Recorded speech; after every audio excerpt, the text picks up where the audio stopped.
अस्सलाम वालेकुम नाज़रीन, आप देख रहे हैं एशियन न्यूज़ हब। जैसा कि आप सब जानते हैं, आज 21 दिसंबर है और चिले कलान की शुरुआत हो चुकी है। आप सब जानते हैं कश्मीर में चिले कलान का जो मौसम होता है वो बहुत हार्श विंटर्स लेके आता है। इसी मौसम में बर्फ़बारी भी होती है, डल भी फ्रीज़ हो जाता है, आपकी पाइपलाइंस फ्रीज़ हो जाती है और इस मौसम की खुशामदीद के लिए लोग जो है अपने फेरेंस रेडी रखते हैं, अपनी कांगड़ी रेडी रखते हैं। इसी को लेके हम बात करेंगे, प्रेडिक्शंस क्या कुछ है। हमारे साथ मौजूद है director metrological department Sonam Lotus ji. बहुत बहुत शुक्रिया हमारे साथ जुड़ने के लिए। सोनम जी, क्या कुछ प्रेडिक्शंस है इस चिले कलान को लेके? जी शुक्रिया।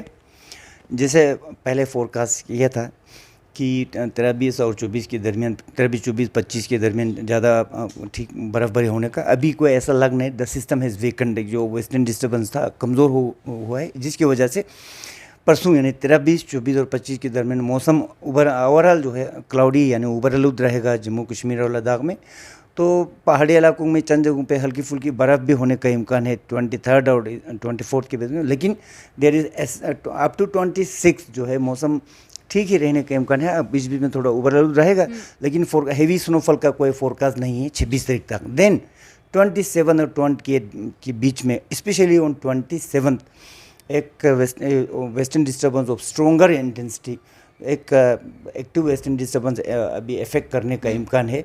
तो अभी के हिसाब से 27 और 28 के दरमियान कश्मीर के मैदानी इलाकों में भी दरमियान दर्जे के बर्फ़ होने का इम्कान है। पहाड़ी इलाकों में दरमियान दर्जे के बर्फ़ होंगे, चंद जगहों पे हेवी स्नोफॉल भी हो सकता है।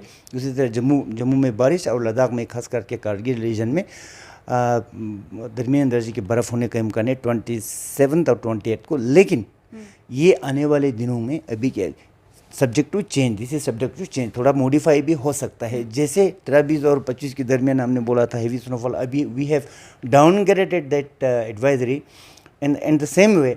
तो आने वाले दिनों में भी अभी ये भी चेंज हो सकता है। हालांकि ऐसे मेरे हिसाब से 60 to 70% पॉसिबिलिटी है कि 26-27 को बर्फ़ भी होने का। जैसे सोनम जी 23 to 25 की प्रेडिक्शंस थी, तो ये जो एडवाइजरीज है, ये प्रेडिक्शंस जो है, ये कैसे बदलती है, इनमें मॉडिफिकेशन कैसे आता है? बता देता हूँ। जो भी वेदर जो आप बताते हैं, जो हम फोरकास्ट करते हैं, actually the forecast are on the basis of जो लॉन्ग मीडियम रेंज, हम 5 से लेके 10-12 दिन के लिए जो फोरकास्ट करते हैं, इसको मीडियम रेंज वेदर फोरकास्ट बोलते हैं। And medium range weather forecast generally 60 to 70%, 70 winter में तो 80% भी ठीक रहता है, लेकिन सम टाइम कभी कभी जो है सिस्टम एकदम चेंज हो जाता है। बिकॉज आपको पता है वो जो एटमॉस्फेयर जो है वो इज ए डायनेमिक सिस्टम, बिल्कुल फ्लूइड डायनेमिक, यानी कि हवा तो आपको पता है वो स्टैटिक नहीं रहता है, वो डायनेमिक रहते हैं।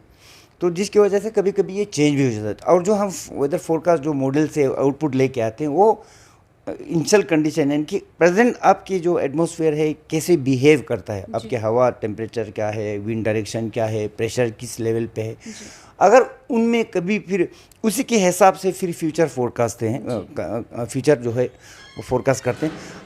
उसमें अगर कोई कभी चेंज हो जाते हैं तो इसीलिए मॉडिफाई हो जाते हैं। अब आपसे कुछ सजेशंस लेना चाहेंगे, चूँकि चिले कलान स्टार्ट हो चुका है, कश्मीरी लोगों के लिए क्या कुछ सजेशंस है एज डायरेक्टर मेट्रोलॉजिकल डिपार्टमेंट? ऐसे देखिए, विंटर तो विंटर में ठंड होते हैं, कोई चीज़ नहीं है, हर चीज़ होते हैं, तभी तो चिले कलान बोलते हैं, ठंड होते हैं। तो लोगों को यही है कि एडवाइजरी, आप नरम कपड़ा पहने, बच्चों का, छोटे बच्चे और बुजुर्ग है उनको जितना हो सके घर के अंदर ही रहना चाहिए इन केस जब ठंड हो। नहीं तो ये नहीं कहूँगा कि आप बाहर भी नहीं, अगर गर्मी नॉर्मल डे में तो आप बाहर निकल सकते हैं, बाकी आप फ्लूइड गर्म पानी जो है पीते रहना है।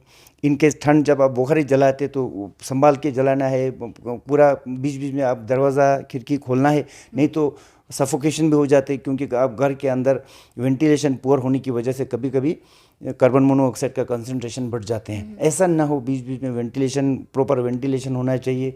बाकी सेफ रहना चाहिए, ऐसे कुछ नहीं है। हाँ, वेदर ज़रूर चेक करते रहना चाहिए, you keep updated, remain updated about whether, जैसे ऑथेंटिक सोर्स से, दूरदर्शन से, या जो normal even for mobile apps में होते हैं, तो वेदर आपको पता होना चाहिए। क्योंकि जब आपको होता है कि in case of any heavy snowfall अगर हो जाए तो ऐसा आप इन ऑर्डर नॉट टू कच एंड सडन ऐसा ना हो, लोगों को पहले ही पता होना चाहिए, वो ज़रूरी है। जी, बहुत बहुत शुक्रिया सोनम जी, जैसे कि इनसे बात की हमने और किस तरीके से फोरकास्ट चेंज होने वाला है। जैसे कि से इन्होंने कहा है कि 26 से 28 तक मौसम थोड़ा सा ख़राब रहने के इम्कान है, उसमें स्नोफॉल होगी। तो साथ में ये जो मेट्रोलॉजिकल डिपार्टमेंट है ये लोगों को अपडेट करने के लिए जो है बना है, क्योंकि लोगों को प्लान्स अकॉर्डिंगली लोग बनाते हैं। जैसा कि इन्होंने भी कहा है ये अपडेट के लिए बहुत ज़्यादा ज़रूरी है, ताकि जब स्नो हो, बारिश हो, पता चले कि इवेंट्स उसी हिसाब से प्लान किए जाए।